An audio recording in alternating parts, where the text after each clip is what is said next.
NEET தேர்வை உடனடியாக ரத்து செய்ய வலியுறுத்தி கோவையில் காங்கிரஸ் கட்சியினர் நடத்திய பேரணியில் வரும் 2029 ஆண்டு பொதுத் தேர்தலில் நாட்டில் மிகப்பெரிய அரசியல் மாற்றம் ஏற்படும் என்று தமிழ்நாடு காங்கிரஸ் மாநில பொதுச் செயலாளர் கணபதி சிவக்குமார் தெரிவித்துள்ளார். கோவை பாப்பநாயக்கன்பாளையம் காந்தி மண்டபத்தில் இருந்து தொடங்கிய இந்த பேரணியில் நூற்றுக்கணக்கான காங்கிரஸ் தொண்டர்கள் பங்கேற்றனர். அப்பொழுது பேட்டியளித்த தமிழ்நாடு காங்கிரஸ் மாநில பொதுச் செயலாளர் கணபதி சிவக்குமார், நீட் வினாத்தாள் கசிவு மற்றும் மாணவர்களின் தொடர் போராட்டங்கள் காரணமாக மத்திய கல்வி அமைச்சர் தர்மேந்திர பிரதான் பதவி விலகியுள்ளார் என்று கூறினார். மேலும் மாணவர்களுக்கு ஆதரவாக போராட்டம் நடத்திய காங்கிரஸ் தலைவர் ராகுல் காந்தியின் முயற்சிக்கும் நாடு தழுவிய மாணவர் போராட்டத்திற்கும் வெற்றி கிடைத்துள்ளதாக அவர் தெரிவித்தார்.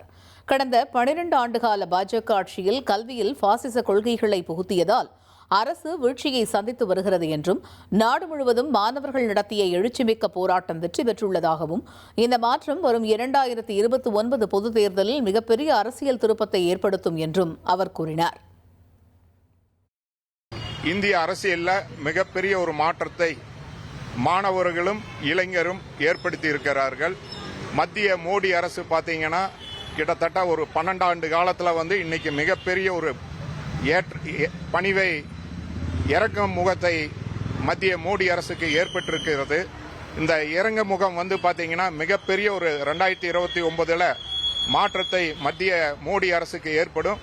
ஏன்னு கேட்டீங்கன்னா பாசிச சித்தாந்த கொள்கையை கல்வியில பூத்தி இருக்காங்க. இனி செல்லும் இடமெல்லாம் செய்தி. தந்தை டிவியின் வாட்ஸ்அப் சேனலை ஃபாலோ பண்ணினா செல்ல இருக்கும் இடமெல்லாம் செய்தி. இதோ QR கோட் இப்பவே ஸ்கேன் பண்ணுங்க, ஃபாலோ பண்ணுங்க.